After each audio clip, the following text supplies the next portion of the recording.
Estimates by the Department of Energy indicate that in the United States alone, there will be more than 100,000 wind turbines by 2030. John Anderson is Policy Director at the American Wind Energy Association.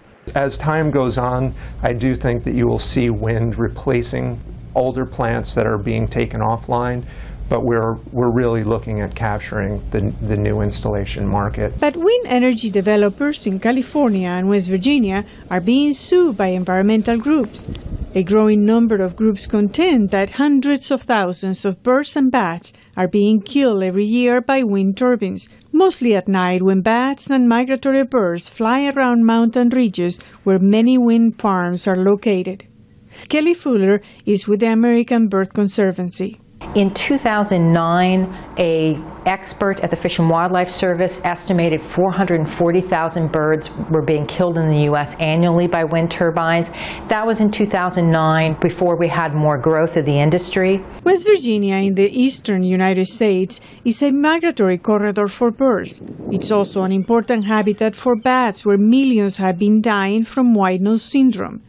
The illness has brought some species to the brink of extinction. Now they face another threat. This amateur video shows bats flying at sunset near wind turbines in West Virginia. Judy Rodd is director of Friends of Blackwater, a West Virginia conservation group. She says this cave, close to a wind farm, houses thousands of hibernating bats during winter. First year, they found 430 dead bats and I think 50 dead birds in a very preliminary, sketchy study.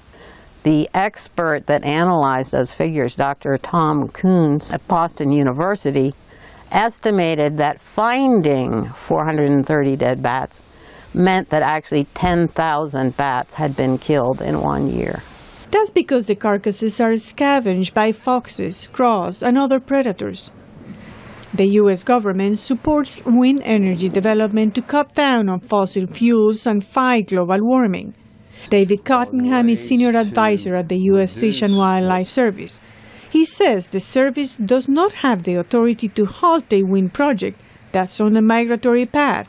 But we do have the authority to prosecute them for violating the Endangered Species Act. Despite efforts to reduce collision, no permanent solution has been found. The industry opposes shutting down turbines that are in the way. Industry, government, and environmental experts agree that choosing the right location for wind farms could be a good solution. But often, the best wind currents are found in the paths that migratory birds and bats have been using for millions of years. This is Zulima Palacio, VOA News, West Virginia.